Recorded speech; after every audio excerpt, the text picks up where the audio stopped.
Are you an author who's tired of the long waits and low royalties? Exact Rush is here to change the game. We specialize in publishing with precision, and we get your book to market in just 3 to 6 months, not years. But we're not just about books. We also support your photography, web design, and content creation needs. Our focus ranges from spirituality to pop culture, and we're excited about our diverse lineup of upcoming releases. So if you're ready to keep more of your hard-earned money and get published faster, Exact Rush is your ticket. Visit exactrush.com and turn your creative dream into a profitable reality today.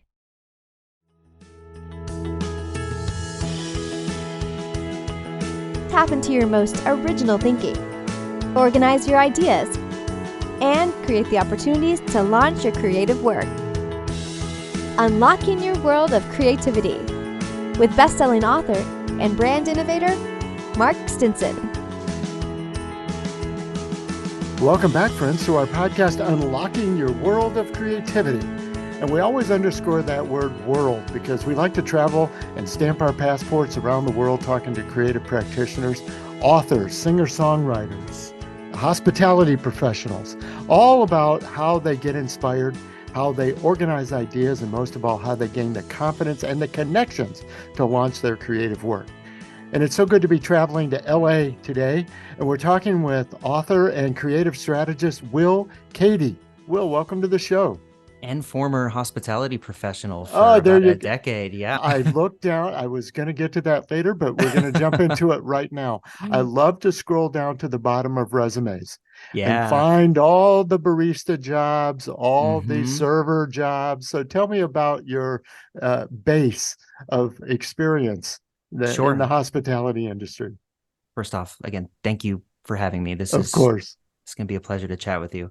I have to give credit where credit is due. I listed out my full work experience because it was something that I saw Alexis Ohanian do. And it was like going all the way back to his job at, I think it was Pizza Hut. And I was like, yes, that is a part of the story of this avatar of ours on LinkedIn, right? And so for me in Massachusetts, work began, I think I was 13, and I'm not sure if that's legal, but I was a dishwasher when I was 13. And I worked in Jewish delis, Italian restaurants, like upscale coffee shops, the kind of stores where people buy graduation gifts. I was a video store clerk for a while, so it's really cool to now be in Hollywood, right? So I've been working since I'm 13, and why not put all that out there, right? Now I'm going to steal that idea. I'm going to go back. I think I had Paperboy on there once and I took it off, but I'm going to go back and put it all back on. Yeah. Because you were also brave to show the tenure. That's the great thing about LinkedIn. It's okay. I did it for 9 months. That's what I did. Yeah. Some things I did for a summer. Shortest job I ever had was as a washing cars at a car dealership. In the very first car, there was a ramp I didn't see, and I like scuffed the bumper and they fired me on the spot. I was 2 hours. Maybe I should include that, but I don't know if you can put that time frame on LinkedIn. Yes. Folks, we're 5 minutes into the podcast. You don't really even know who I'm talking with. This is Will Cady. He is the author of a great new book called Which Way is North? And he is a global brand ambassador for Reddit. He was the former head of its creative strategy agency called Karma Lab. And he's advised marketers, executives, and engineers and all sorts of creative people. Yes, on creativity in general, but also on modern meditation techniques that he uses and developed to really unlock our creativity. We've got a lot to talk about here about creativity. And I'd like to start with this proposition of the book even, that with AI, it's generating, it's regenerating, it's interpreting. Is there a future for real human creativity? Absolutely. One of the things I say in the book is that AI is another mind that still needs a human heart. And the human heart is the container of our lived experience, basically, right? And I think that we are in a phase right now where there's a lot of fear and frustration about what AI might take. But in the space that creates, I think that we're going to fill it with some remarkable new ways to express ourselves. There was a time when I think the forefront of creativity was mixing color for paint. And then you have these artists that pave new ground in impressionism versus expressionism, or how you depict light, how you depict perspective. I think this is one of those moments where the technology that has come to bear is giving us a new palette, a more sophisticated palette. And what we thought was creativity is going to evolve. And it's a human insight that's going to decide what comes next, not a robotic one. Mm-hmm. Well, and you bring up this sort of history of creative renaissance. Even when we think about the Renaissance, surely somebody was scared that there was a printing press that could disseminate information to the masses. I've read that the realistic painters were often marginalized because they didn't paint the way they should have been painting. All of these things. So I guess we go through these waves of questioning our own human creativity and potential.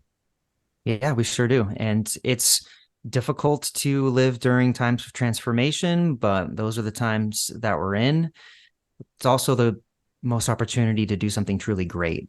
And it's twofold. We have the ability to be creative with resources that humanity has never really had before. So it takes a little bit of courage, I think, to sit with it in that way. But that's the prompt, that's the invitation, and that's what I'm trying to point towards with this book.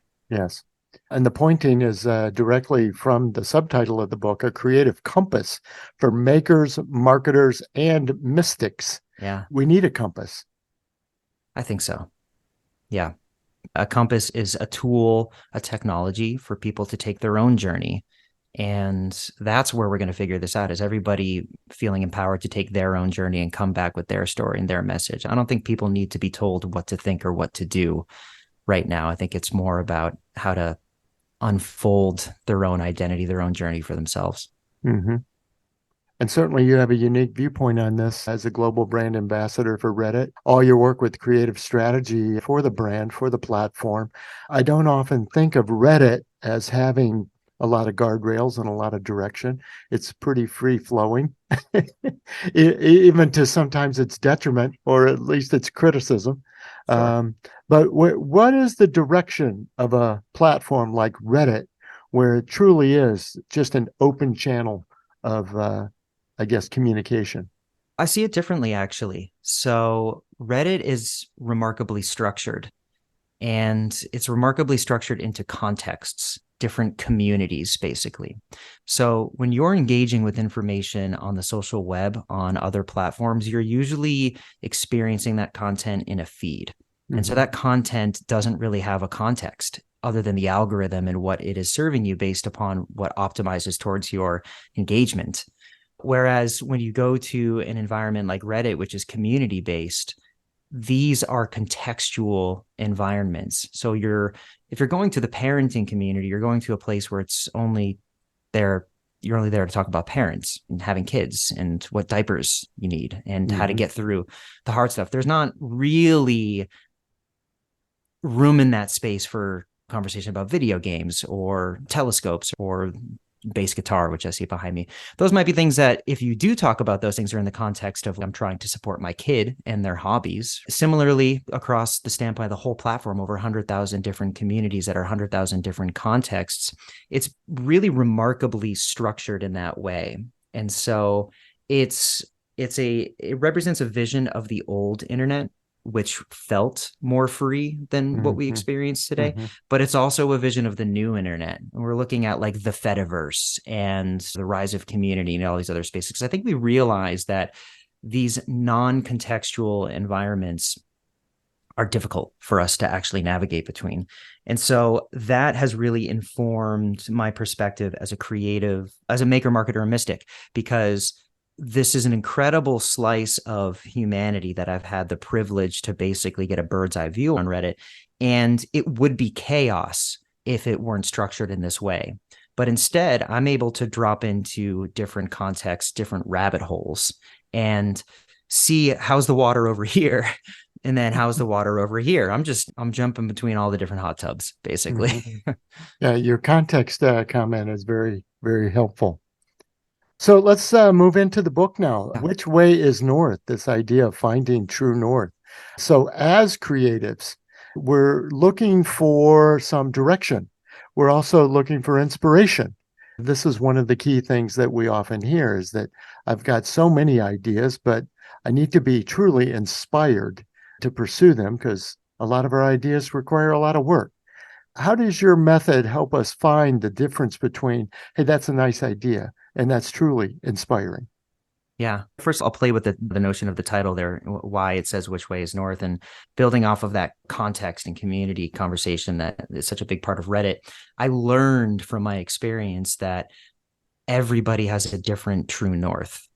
And I talk about this a little bit in the book, but even to the literal degree of what do we call our North Star? I learned that every 13,000 years, our North Star changes. It's Polaris in Ursa Minor, only half of that time. The other half of that 13,000, 26,000 year cycle, it's Vega, totally different other star in the sky. Because of work, I went down to Australia and I was like, they don't see the North Star down here. Also, they have a totally different relationship to the idea of North because North is warm, whereas South is cold, right? You're getting closer to those poles. And so there's a deeply ensconced vision of empathy in the question, which way is North? Because it's a great first question to ask when you come into a new culture, a new community, a new place. What's your North Star? Which way is north, right? So that's the meaning of that title. And also, I think the first answer to your question of like for creativity, ask that question, right? Like, what is the North Star for me or the people that I'm trying to collaborate with, listen from, learn from, speak with? Peeling a little bit deeper, there's a principle that is really laid out in the book of curiosities. So for the Karma Lab team, the creative strategy agency at Reddit, our mission statement when we founded it was to turn curiosity into understanding. And the idea there is that curiosity isn't just a state of mind, it's also a thing. It's an object. It's a curiosity that you can find. And that stems from my mystical background in terms of meditation practices, mindfulness, and the phenomenology of experience, even dream journaling and lucid dreaming. There's a fundamental element of noticing something that is a little weird, right? Especially if you're dreaming and there's just something strange that's there. Pay attention to it, go into it. Or when you're meditating and an emotion arises or a thought arises or a memory or a song just randomly pops into your head. It's like, why is that here? It's a curiosity. And then in the cultural theorist, the creative strategist domain under the umbrella of marketing, a curiosity is I scroll through my feeds all the time and then I see something that stops my thumbs and I'm like, what are you? This morning, that happened to be James Brown's concert in Zaire in 1974. And it just, whatever captures your attention, whatever makes you curious, pull on that a little bit. And it's going to lead you to something worth exploring that is going to inspire you towards some creative end. Mm-hmm. There's very much a theme of paying attention to your ideas rather than just saying, boom, there's an idea. Yeah. And in your book description, it's called being a conscious participant in the creation. Mm-hmm. And I was attracted to that word conscious because it does mean paying attention and thinking about what did that dream mean and what could that be, but also that it's purpose driven, perhaps, that there's really something behind it as a conscious creator. Yeah, there's it's a layered statement, conscious participant in creation. And a big part of what that means is there's a whole passage in the book about an experience that I had learning about another people's culture because I was wearing a symbol that I didn't even know that it was a symbol for peoples of the indigenous Americas. And a man that was a Sioux man from Standing Rock came up to me and he said, if you're going to wear that symbol, you should understand what it means. And that led me on a journey of discovery, of listening and learning I went to the Hopi Reservation, I went to Oaxaca, I went to Guatemala, and all along that journey, in a very synchronistic and magical way, I learned that this symbol, it's complicated, but that largely the symbol is referred to as the morning star. And I learned that the morning star, talk about North Stars, right? Seemed, based upon my experiences, to be related to what modern astronomers call the star Sirius in the sky. And in the relationship with the symbol of the morning star and gazing upon the morning star in the sky is a different notion of what the word creation means. That creation to the modern mind is something that happened in the past, that there was a big bang or there was a moment of genesis and it's over now. But in what I found in learning more about this cultural belief system is that creation is unfolding in the present. And to participate in it is what we're supposed to do as humans. And so for me, I was like, that is gorgeous. What a heightening of the role of creativity in our lives. Like, how far away is that from writing copy for an ad? Yes. It's really empowering. And that was a very enriching thing for me to learn that from a culture that was different from the one that I was raised in. Yes.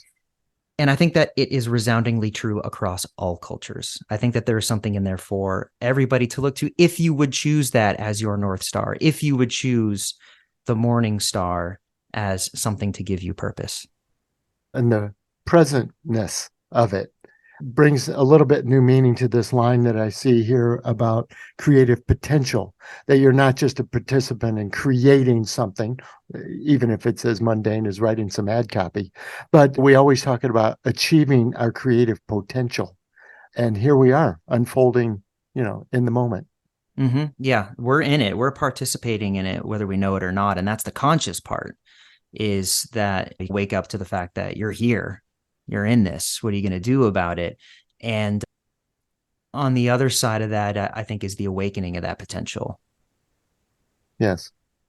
I So was just everyone's a talking creator. in the past episode to somebody talking about someday this creative business of mine will take off, or someday I'll be able to turn my hobby and my craft into a paying job. That's the kind of, I think, creative potential people think about. But this is much deeper than that, isn't it? Yeah, we suffer from temporal displacement, don't we? It's feelings about what happened in the past or feelings about what could happen in the future. But right now, you can participate in what's going on right now. And I really want to lower the barrier and raise the bar on creativity with this, that in the What You Give chapter in this book, I talk a lot about your very presence in a room is a creative act. So embrace it. Mm-hmm. And you were talking about Reddit in particular, but social media in general and scrolling through feeds and stuff. How do we, you use the word decode the stories, but how do we make sense of all this media bombardment, social and otherwise, and sort it out, deflect the effects that it could have on our creativity, or embrace the ideas that comes from it? Yeah. So in that story about the Morning Star, I talked a little bit about what I learned from a culture that's different from the one that I was raised in. The culture that I was raised in, my heritage comes from a lot of like mystical Judaism and like Celtic kind of just arts, basically. That what I gained from my background is an archetypal literacy. So I'm a tarot reader as well as a creative strategist.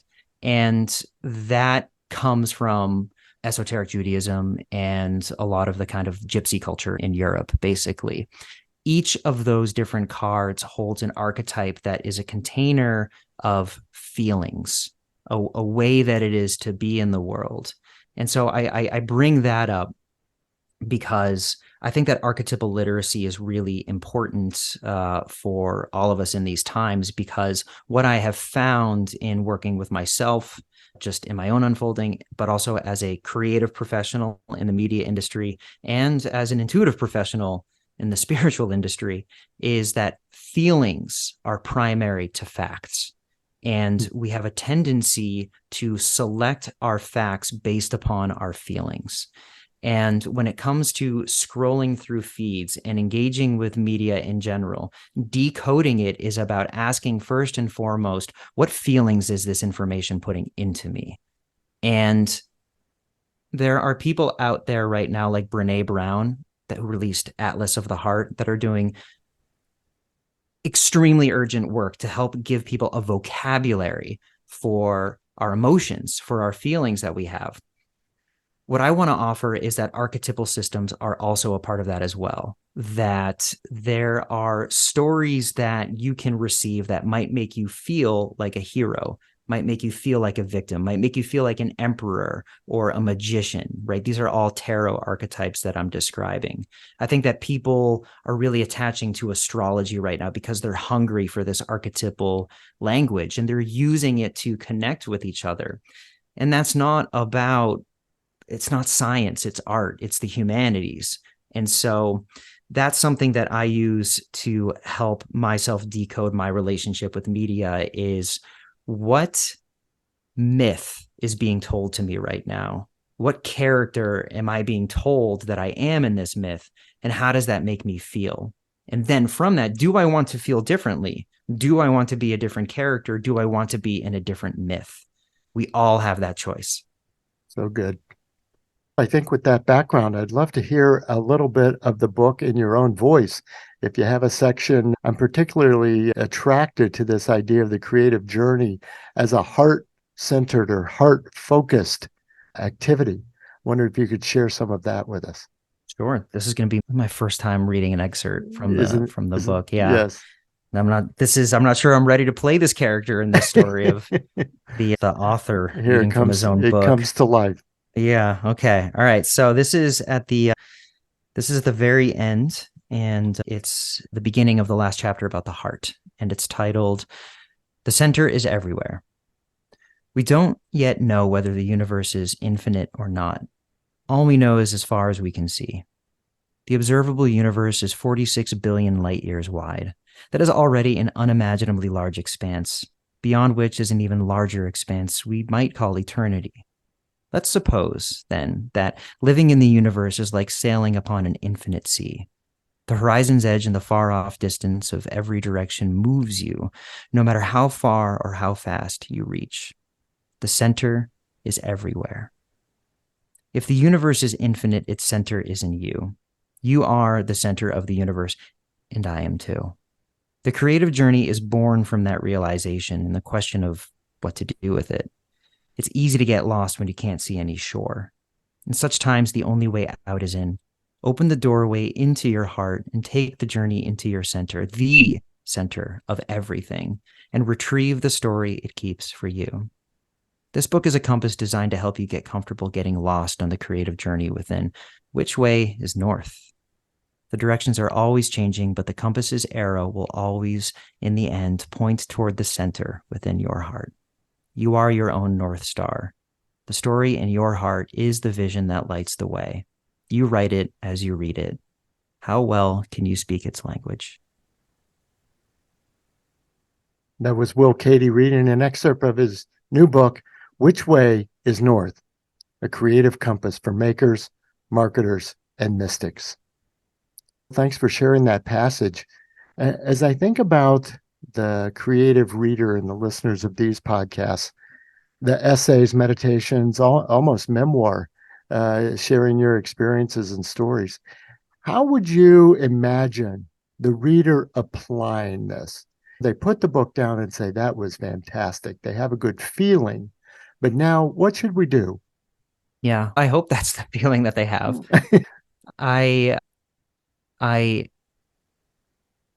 I hope that this book becomes a companion for people. I understand that the way that I've written it is probably pretty different.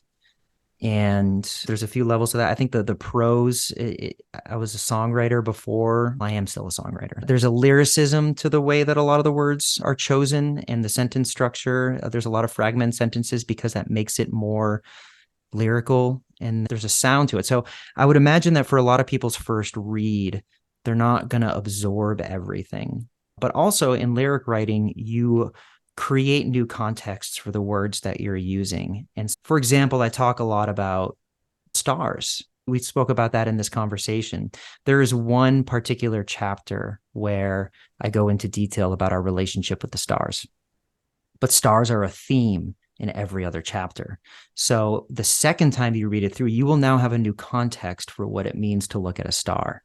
And so that's where I hope it becomes a companion, is to read it through the first time, let it be whatever experience it is, and then go back to it as an oracle, if you want to just flip to a page like a magic 8-ball and see what it has to say, or read a chapter from one of the directions if that's calling to you, or just read it again. It's something it took me 4 years to write. So reading it in one weekend is great, but there's a lot of spirit put into it and a lot of spirit to get out.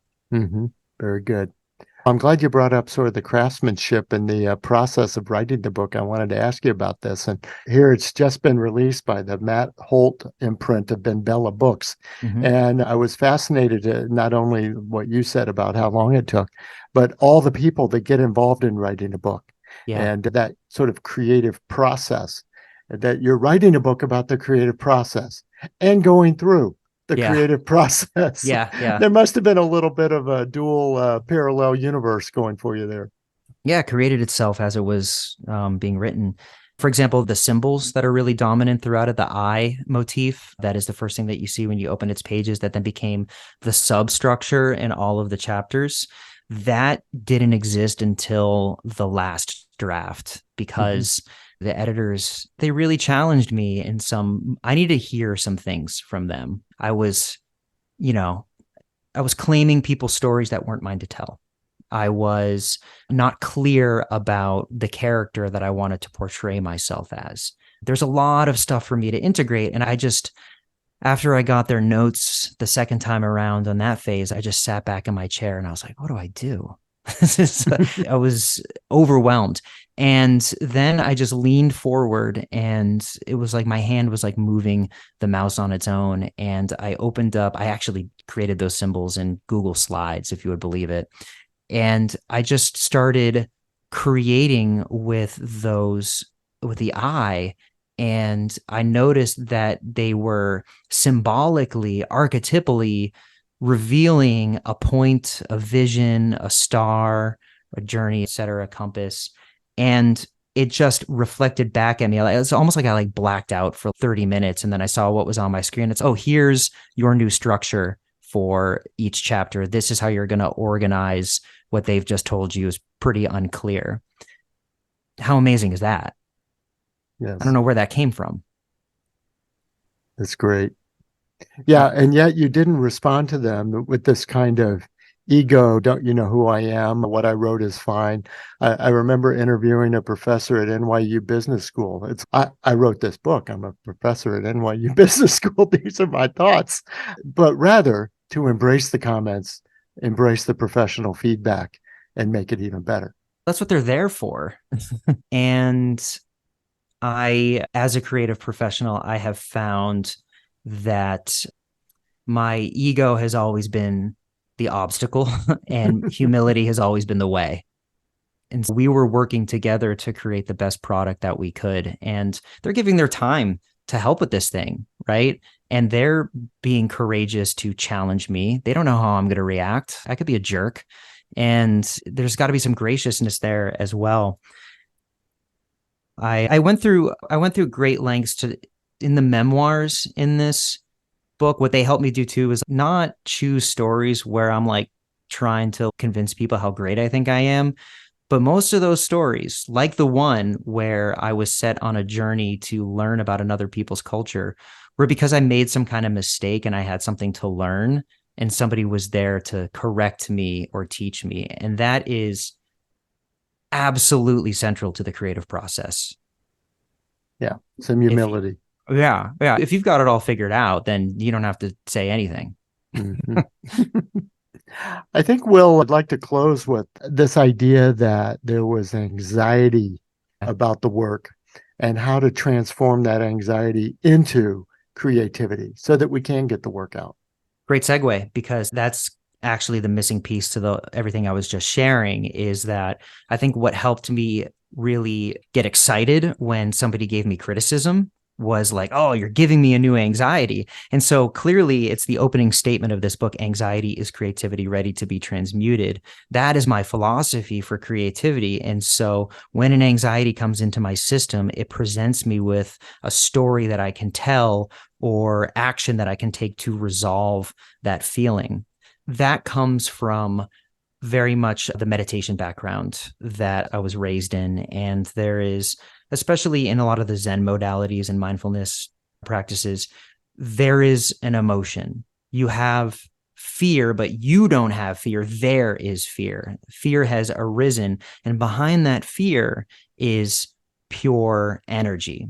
And what I believe is part of our modern malaise is that we have a lot of energy being put into us, a lot of it through media, and it just sits in our system and it stagnates. But energy wants to be put into motion. Energy in motion is emotion, and it's creativity that puts it into motion to the degree that it creates a cathartic release. And you have this emotional experience. And that's what we want from our art, is we want somebody that helps us make sense of the emotions that are part of being alive, to know that somebody else has experienced something that we are experiencing today, or somebody that has penetrated into a new frontier of human experience that we can maybe learn from and look to. And that is how we put new stars in the sky that we can point to. So anxiety, going back to your very first question, anxiety is the things that robots don't have.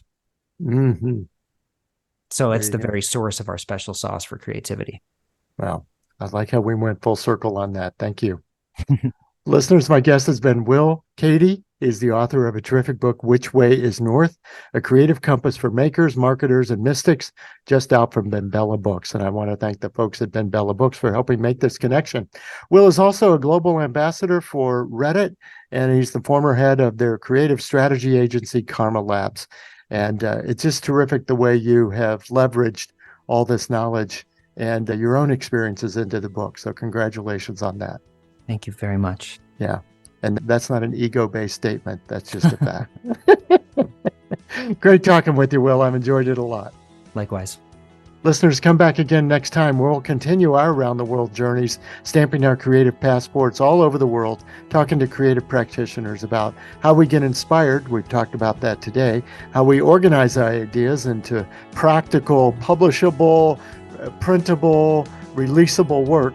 And most of all, the confidence and the connections to transform our anxieties into our creativity to flourish in our pursuits. And we thank Will for his comments, suggestions, and encouragement on that. So come back again next time. We'll continue to unlock your world of creativity. I'm Mark Stinson, and we'll see you next time. Unlocking Your World of Creativity with best-selling author and brand innovator, Mark Stinson. This program was produced by BSB Media, creators of IntelliKey Leadership Stories, Unlocking Your World of Creativity, and thepeaceroom.love.